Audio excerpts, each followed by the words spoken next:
जरा एक पल के लिए अपनी आंखें बंद कीजिए और सोचिए, आपके सामने एक छोटा सा मशीन रखा है। चुपचाप बिना किसी आवाज के वो धीरे धीरे घूम रहा है। कोई तार नहीं, कोई बैटरी नहीं, कोई मोटर नहीं, और आपका एसी, वॉशिंग मशीन, लाइट सब इसी छोटी सी मशीन की बिजली से चल रहा हो। सुनने में ये आपको किसी फैंटेसी कहानी के अलादीन के चिराग जैसी लग रही होगी, लेकिन आज के समय में ऐसी तकनीकी और मशीन बड़ी तेजी से प्रचलन में आ रही है। और इसी तकनीकी के पीछे छुपा है एक ऐसा इंजन जो न शोर करता है, न धुआं छोड़ता है, और न ही किसी महंगे ईंधन पर निर्भर है। और इसका नाम है स्टर्लिंग इंजन। ये कोई नई तकनीक नहीं है, इसे इजाद हुए 200 साल हो चुके हैं। 1816 में एक स्कॉटिश पादरी रेडविंड रॉबर्ट स्टर्लिंग ने इसे बनाया था। हाँ, आपने सही सुना, ये वैज्ञानिक नहीं थे, ये पादरी थे। लेकिन सवाल ये उठता है कि अगर ये इतना शानदार था तो फिर दुनिया ने इसे भुला क्यों दिया। और इससे भी बड़ा सवाल कि जब आज पूरी दुनिया जलवायु परिवर्तन, प्रदूषण और ऊर्जा संकट से जूझ रही है, तो क्या यही पुराना इंजन हमें भविष्य की रोशनी दिखा सकता है? दरअसल आज की दुनिया में सूरज और हवा से भी बिजली तो बन रही है, लेकिन जब सूरज नहीं होता या हवा नहीं चलती, तब ऊर्जा को स्टोर करना बहुत बड़ा सवाल बन जाता है। यही वजह है कि स्टर्लिंग इंजन और थर्मल एनर्जी स्टोरेज जैसी तकनीकें दोबारा सामने आ रही हैं। जब हम किसी इंजन की बात करते हैं तो हमारे दिमाग में एक जोरदार तेज आवाज करने वाला तेल धुआं वाला मशीन जो कि पेट्रोल या डीजल जलाता है। लेकिन स्टर्लिंग इंजन इससे कुछ अलग है। इसका खास तरीका यह है कि इस मशीन के अंदर किसी भी तरीके के आग या फिर धमाके की जरूरत नहीं होती, बल्कि ये बाहर से गर्मी लेकर उस गर्मी से गैस को फैलाता है और सिकुड़ता है। यही गैसों का फैलना या सिकुड़ना पिस्टन को आगे पीछे ढकेलता है, जिससे मशीन चलती है। इसका मतलब ये कि ये इंजन कंबस्टन यानी दहन पर निर्भर नहीं करता, बल्कि ज्यादा सुरक्षित, कम आवाज करने वाला और लंबे समय तक टिक सकता है। तो फिर अब सवाल उठेगा कि अगर ये तकनीकी इतनी शानदार है तो इसे पहले ही क्यों भुला दिया गया? तो इसके पीछे के कुछ कारण है। जैसे समय के साथ कोयला और पेट्रोल के इंजन ने इसे पीछे छोड़ दिया, पर आज की दुनिया में क्लीन एनर्जी की जरूरत बढ़ रही है। आज जहां पर्यावरण प्रदूषण और ग्लोबल वार्मिंग को देखते हुए जो उस समय इतना बड़ा मुद्दा नहीं था, आज की जरूरत बन गई है। लेकिन आज की तकनीक जहां सूरज और हवा जैसी ऊर्जा को बिजली में बदलता है, वहीं इनकी समस्या है कि ये हमेशा लगातार उपलब्ध नहीं होती। इसलिए हमें एक ऐसी टेक्नोलॉजी चाहिए थी जो इन इंटरमिटेंट यानी कि बीच बीच में मिलने वाली ऊर्जा को संग्रहित कर सके। बैटरीज ये काम तो करती हैं, लेकिन उनकी अपनी सीमाएं हैं, जैसे बहुत ज़्यादा महंगी होना, बहुत जल्दी डिस्चार्ज हो जाना, खत्म हो जाना, और पर्यावरण पर इसका प्रभाव भी पड़ता है। इसी बीच स्टर्लिंग इंजन फिर से चर्चा में आया, क्योंकि इसे थर्मल एनर्जी स्टोरेज के साथ मिलाकर बड़ी आसानी से ऊर्जा स्टोर भी की जा सकती है, बनाई भी जा सकती है, और ज़रूरत पड़ने पर इसका इस्तेमाल भी किया जा सकता है। अब जरा सा सरल भाषा में समझते हैं कि ये इंजन काम कैसे करता है। तो जरा एक सिंपल उदाहरण से सोचिए कि जब हम दाल या चावल बनाने के बाद कुकर को बंद करके किसी कपड़े या अखबार से ढक देते हैं तो खाना घंटों तक गर्म रहता है, यानी हमने उस गर्मी को बचा लिया। अब ठीक यही प्रक्रिया स्टर्लिंग इंजन अपने थर्मोमैकेनिकल सिस्टम से पूरा करता है, जिसमें गर्मी मिलने पर अंदर की गैस फैलती है, जिससे पिस्टन आगे बढ़ता है, और जब ठंडी होती है तो गैस सिकुड़ती है और पिस्टन वापस आ जाता है। ये प्रक्रिया लगातार चलती रहती है, जिससे मशीन घूमती रहती है, और फिर इस मूवमेंट को मैकेनिकल एनर्जी में बदला जा सकता है। इस बात को इस तरह से भी समझिए कि मान लीजिए आप अपने खेत में कोई पत्थर या धातु का ब्लॉक गर्म कर देते हैं। अब ये ब्लॉक गर्मी को कई घंटों तक रोक कर रख सकता है। फिर जब जरूरत हो, ये गर्मी स्टर्लिंग इंजन को दे देता है, जो बिजली बनाता है। स्टर्लिंग इंजन की सुंदरता इसकी सादगी में है। इसमें ना ईंधन जलता है, न शोर होता है, बस दो सतहों के बीच तापमान का अंतर होना चाहिए। एक साइड गर्म होती है, दूसरी साइड ठंडी। इस अंतर से गैस फैलती है, सिकुड़ती है और पिस्टन को हिलाती है। जैसे आपने देखा होगा कि दिन में जब सूरज चमक रहा होता है तो सोलर पैनल खूब बिजली बनाते हैं, लेकिन जब शाम होते ही बिजली की मांग बढ़ जाती है, तब सूरज नहीं होता। इसी तरह से हवा भी अचानक बंद हो सकती है। ऐसे में पवन बिजली की कमी हो जाती, तो ऐसे में बैटरीज को विकल्प माना जाता है, लेकिन ये महंगी हैं। कुछ सालों में इनकी क्षमता घट जाती है और इनका उत्पादन पर्यावरण के लिए ठीक नहीं होता। और इसी जगह पर थर्मल एनर्जी स्टोरेज यानी गर्मी को स्टोर करने की तकनीक काम आती है। बिल्कुल वैसे जैसे रात को रोटियां बनाने के लिए दोपहर में ही तवा गर्म कर लिया जाए, यानी थर्मल एनर्जी स्टोरेज। तो कह सकते हैं यह शांत सी छोटी सी मशीन देखने में छोटी लग सकती है, लेकिन इसमें हमारे स्वच्छ ऊर्जा भविष्य की कुंजी छिपी हो सकती है। जब लगातार लोग बैटरियों और सोलर पैनलों की बात करते हैं तो बहुत कम लोग स्टर्लिंग इंजन के बारे में जानते हैं। वैसे अभी बात करें भारत की, तो भारत में बिजली की समस्या दो रूपों में है। एक जगह बिजली की अधिकता है जैसे शहरों में, और दूसरी तरफ पूरी बिजली नहीं पहुंचती जैसे नॉर्थ ईस्ट के गांव, पहाड़ी इलाके या फिर राजस्थान का रेगिस्तान। और यहीं पर स्टर्लिंग इंजन यहाँ गेम चेंजर साबित हो सकता है। मान लीजिए एक गांव है जहां दिन भर तेज धूप रहती है, लेकिन बिजली रात में गायब हो जाती है। अब अगर हम उस धूप को थर्मल स्टोरेज में जमा कर ले, जैसे एल्यूमिनियम के ब्लॉक्स या फिर पत्थर में, और रात को उस गर्मी से स्टर्लिंग इंजन जलाएं, तो बिना किसी बैटरी के भी बिजली मिल सकती है। अब गांव में ना कोई बैटरी बदलने की टेंशन, ना ही तार लगाने का खर्चा, बस एक बार सेटअप लगाओ और 25-30 साल तक आराम से चलाइए। इतना ही नहीं, भारत की सेना भी इससे फायदा ले सकती है। जैसे सीमा पर ऊंचे पहाड़ों में जहां पर डीजल ले जाना मुश्किल होता है, वहां सूरज की रोशनी से ये इंजन बिजली दे सकता है, वो भी बिना शोर किए। हाँ, आप ये जरूर सोच सकते हैं कि जब बैटरियां हैं तो इतने झंझट क्यों। देखिए, इन बैटरियों की अपनी दिक्कतें हैं, जैसे लिथियम या कोबाल्ट जैसे दुर्लभ और महंगे धातु लगते हैं इसको बनाने में। ज़्यादा गर्मी या ठंडी में जल्दी खराब हो जाती है, और इसका सबसे बड़ा डर ये आग पकड़ सकती है। जैसे कई बार आपने देखा होगा कि मोबाइल फटने की खबरें आती हैं। वहीं थर्मल स्टोरेज और स्टर्लिंग इंजन में कोई आग नहीं, कोई धुआं नहीं, 30 साल तक चल सकता है बिना किसी ज़्यादा मरम्मत के। इसमें कोई केमिकल नहीं लगता, सिर्फ गर्म पत्थर या एल्यूमिनियम या पिघले हुए नमक से काम चल सकता है, और इसमें कुछ भी नष्ट नहीं होता। सिर्फ एक बार गर्म कीजिए और फिर इस्तेमाल कीजिए। अब मान लीजिए एक गाँव है राजस्थान के जैसलमेर में, वहां दिन में 48 डिग्री तापमान रहता है, लेकिन शाम को बिजली कट जाती है। अब अगर हम सूरज की गर्मी को एल्यूमिनियम बॉक्स में जमा कर लें और रात में उससे स्टर्लिंग इंजन चलाकर पंखा, बल्ब या ट्यूबवेल चला सके तो कितना आसान हो जाएगा। या आप ये भी समझ सकते हैं कि एक स्कूल है उत्तराखंड की पहाड़ियों में जहां पर डीजल जनरेटर चलाना बहुत महंगा पड़ता है।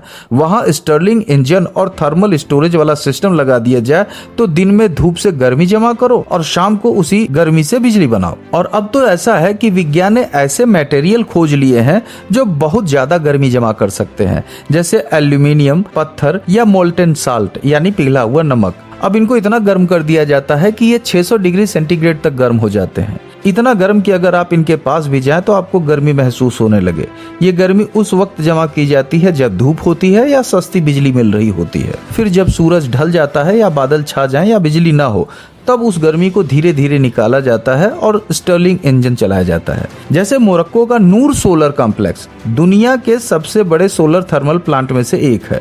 यहाँ दिन भर सूरज की गर्मी को बड़े बड़े पिघले नमक के टैंकों में स्टोर किया जाता है और फिर रात में उसी गर्मी से बिजली बनाई जाती है। वहीं दुबई भी अब दुनिया का सबसे बड़ा कंसंट्रेटेड सोलर पावर यानी CSP प्लांट बना रहा है, जहाँ स्टर्लिंग टाइप थर्मल सिस्टम लगे हुए हैं जो रात में भी AC और लाइट जलाएंगे, वो भी बिना बैटरी के। अमेरिका में एरिजोना के मैरिकोपा सौर संयंत्र में इस तकनीक को बड़े पैमाने पर लागू किया गया है। यहाँ सौर ऊर्जा को गर्मी में बदलकर स्टोर किया जाता है और बाद में स्टर्लिंग इंजन के जरिए बिजली बनाई जाती है। इसकी खासियत यह है कि ये बिजली दिन के साथ साथ रात में भी सप्लाई कर सकता है, जो आम सोलर पैनल के वश की बात नहीं है। और आज के समय में दुबई, स्पेन और कैलिफोर्निया जैसी जगहों पर इसी टेक्नोलॉजी का इस्तेमाल हो रहा है। अब जरा सोचिए कि जब नासा को ऐसे रोबोट या मशीनें भेजनी होती हैं जो सूरज से बहुत दूर हों, जैसे जुपिटर या सैटर्न के चंद्रमा पर, तो वहां सोलर पैनल तो काम नहीं करते। तो वहां स्टर्लिंग रेडियोस्टोप जनरेटर नाम की एक तकनीक इस्तेमाल होती है। ये रेडियो एक्टिव पदार्थ से गर्मी पैदा करता है और फिर स्टर्लिंग इंजन उसी गर्मी से बिजली बनाती है। नासा की प्लानिंग है कि इस तकनीक को मार्स मिशन में भी इस्तेमाल किया जाए ताकि बिना सूरज की रोशनी के भी उपकरण चलते रहें। इस स्टर्लिंग इंजन का एक और इस्तेमाल किया जाता है, खास तौर पर स्वीडन की गॉटलैंड क्लास सबमरीन्स में। ये इंजन इतना शांत होता है कि इसे साइलेंट पावर कहा जाता है। बिना कोई शोर किए सिर्फ गर्मी के जरिए ऊर्जा बनाता है, जिससे पनडुब्बी सैकड़ों किलोमीटर तक बिना सतह पर आए चल सकती है। इसलिए कई मॉडर्न नेवीज इस टेक्नोलॉजी को अपना रही हैं। जरा सोचिए, जो तकनीक जंगी जहाज और पनडुब्बियों में इस्तेमाल हो रहा है, मतलब जिस इंजन की शुरुआत 1816 में हुई थी, आज वो स्पेस मिशन में भी शामिल हो रहा है। स्वीडन की एक कंपनी है एलियो। इन्होंने स्टर्लिंग इंजन को एल्यूमिनियम के बॉक्स के साथ जोड़कर एक ऐसा सिस्टम तैयार किया है जो बिजली और गर्मी दोनों पैदा कर सकती है, वो भी बिना किसी बैटरी के। इस सिस्टम में एल्यूमिनियम ब्लॉक्स को करीब 600 डिग्री सेल्सियस तक गर्म किया जाता है। ये तापमान इतना ज्यादा होता है कि एल्यूमिनियम के अंदर एक फेज चेंज होता है। अब जरा सा इसे बर्फ और पानी के उदाहरण से समझते हैं। जब आप बर्फ को गर्म करते हैं तो वो पिघलकर पानी बन जाता है, यानी उसका रूप बदलता है और इसे ही फेज चेंज कहते हैं। ठीक वैसे ही जब हम एल्यूमिनियम जैसे किसी पदार्थ को बहुत ज्यादा तापमान यानी 600 डिग्री सेल्सियस तक गर्म करते हैं तो वो भी अपने ठोस यानी सॉलिड रूप में से थोड़ा थोड़ा पिघलने लगता है और उसके अणुओं की स्थिति बदलने लगती है। यह बदलाव अंदर ही अंदर होता है, जिससे वो ज्यादा गर्मी यानी हीट एनर्जी को अपने अंदर स्टोर कर पाता है और इसे ही फेज चेंज कहा जाता है। इससे ये धातु खुद को जलाए बिना बस अपने अंदर के तापमान को जमा कर लेता है, जैसे एक बड़ा गर्म तवा जो गैस बंद होने के बाद भी देर तक गर्म रहता है। जब जरूरत हो तो ये गर्मी स्टर्लिंग इंजन को दी जाती है, जो धीरे धीरे और शांति से बिजली बनाता है। इसके इस एक यूनिट से 13 किलोवाट बिजली और 26 किलोवाट हीट मिलती है, जो एक छोटे दफ्तर या फिर घर को चलाने के लिए काफी होता है। सबसे बड़ी बात यह है कि यह सिस्टम रात में भी चलता है जब सूरज नहीं है, और जब हवा नहीं चल रही होती है यह तब भी चलता है। यानी न सोलर पैनल की कमी, न विंड टरबाइन की कोई दिक्कत, न कोई केमिकल, न कोई रिसाव, न ही कोई आग का खतरा, और इसकी उम्र भी 30 साल से भी ज्यादा है। अब यही देखिए कि जहां डीजल जनरेटर से 523 ग्राम कार्बन डाइऑक्साइड निकलता है, वहीं यह तकनीक सिर्फ 23 ग्राम कार्बन डाइऑक्साइड प्रति किलोवाट पर घंटे से निकालती है। साफ मतलब ये पर्यावरण के लिए बेहतर है। भारत जैसे देश के लिए जहां सूरज और गर्मी दोनों खूब मिलते हैं और जहां बैटरी महंगी पड़ती है, वहां ये तकनीक बहुत ही फायदेमंद हो सकती है। जहां बिजली की मांग दिन ब दिन बढ़ रही है और बहुत सारे इलाकों में बिजली की कटौती आम बात है, ऐसे में स्टर्लिंग इंजन जैसी टेक्नोलॉजी बहुत मददगार साबित हो सकती है। भारत में सोलर और विंड एनर्जी तेजी से बढ़ रही है, लेकिन उनकी अस्थिरता को पूरा करने के लिए बेहतरीन स्टोरेज सिस्टम की जरूरत है। सरकार भी इस दिशा में कई योजनाएं चला रही है, जैसे national hydrogen mission, make in India में क्लीन एनर्जी को प्रमोट करना।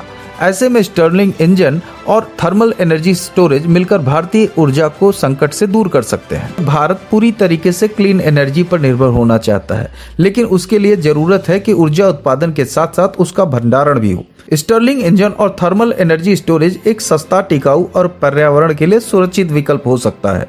ये बैटरियों की तुलना में ज्यादा टिकाऊ है, क्योंकि बैटरियां समय के साथ साथ खराब हो जाती हैं और उनके रिसाइकलिंग में भी पर्यावरणीय समस्या हो सकती हैं। लेकिन यह भी है कि स्टर्लिंग इंजन और थर्मल एनर्जी स्टोरेज सिस्टम अभी तक बड़े पैमाने पर इस्तेमाल नहीं हो पाए हैं, क्योंकि इनके लिए शुरुआती इन्वेस्टमेंट थोड़ा ज्यादा होता है। इसे लगाने के लिए खास तरीके के मटेरियल और टेक्नोलॉजी की जरूरत होती है, जो हर जगह उपलब्ध नहीं है। भारत जैसे देश में जहां बिजली की मांग बहुत ज्यादा है और हर जगह बिजली पहुंचाना जरूरी है, वहां छोटे छोटे गांव में इसे लगाने की शुरुआत के लिए लागत बहुत ज्यादा लगानी पड़ेगी। लेकिन जैसे जैसे टेक्नोलॉजी बढ़ेगी, ये लागत भी धीरे धीरे कम होने लगेगी। दूसरी सबसे बड़ी समस्या इस तकनीक को समझने और चलाने वाले लोगों की कमी से है। भारत के गांव और छोटे शहरों में अक्सर नए तकनीक को अपनाने में वक्त लगता है, खास तौर पर जब मशीनें थोड़ी अलग होती हैं। इसलिए जरूरी है कि सरकार और प्राइवेट कंपनियां मिलकर स्थानीय लोगों को ट्रेनिंग दे, ताकि वे इस तकनीकी का सही इस्तेमाल कर सकें। इससे रोजगार भी बढ़ेगा और तकनीकी की पहुंच भी बढ़ेगी। स्टर्लिंग इंजन में कुछ खास तरीके के पार्ट्स होते हैं, जैसे उच्च तापमान वाले एल्यूमिनियम बॉक्स जो थर्मल एनर्जी स्टोरेज के लिए जरूरी हैं। उन्हें बनाने में अनुभव और अच्छी क्वालिटी की सामग्री चाहिए। अगर कोई पार्ट खराब हो जाए तो उसे बदलना या ठीक करना भी थोड़ा मुश्किल हो सकता है, खास तौर पर दूर दराज के इलाकों में। इसलिए इस पर भी काम करना बेहद जरूरी है कि इसको और ज्यादा आसान और सस्ता बनाया जा सके। हालांकि चुनौतियां हैं, लेकिन स्टर्लिंग इंजन की क्षमता को देखकर वैज्ञानिक और इंजीनियर इसे और बेहतर बनाने में लगे हुए हैं। भारत में भी कई स्टार्टअप्स और अनुसंधान संस्थान इस पर काम कर रहे हैं। आने वाले सालों में ये तकनीकी और भी किफायती और ज्यादा सक्षम होगी। सरकार की तरफ से भी स्वच्छ ऊर्जा के लिए लगातार नई नीतियां आ रही हैं, जो इस तरह की तकनीकी को बढ़ावा देंगे। भारत का सपना है कि 2047 तक हम पूरी तरह से ऊर्जा के मामले में आत्मनिर्भर बन जाएं। इसके लिए हमें न सिर्फ बिजली उत्पादन बढ़ाना है, बल्कि उसे सहेज कर रखना भी सीखना होगा। स्टर्लिंग इंजन और थर्मल एनर्जी स्टोरेज का संयोजन इस दिशा दिशा में बड़ा कदम हो सकता है। इससे न केवल हमारे गांव में बिजली पहुंचेगी, बल्कि हमारे उद्योग में भी स्वच्छ ऊर्जा का इस्तेमाल होगा। हमारे पास ऐसी टेक्नोलॉजी है जो पर्यावरण के लिए अच्छी है, टिकाऊ है और आने वाले समय में भारत के हर कोने तक ऊर्जा पहुंचा सकती है। बस जरूरत है इसे अपनाने की और समझने की। अगर हम मिलकर इस तकनीकी को अपनाएंगे तो न सिर्फ ऊर्जा की समस्या दूर होगी, बल्कि हम अपनी पर्यावरण सुरक्षा में भी योगदान देंगे।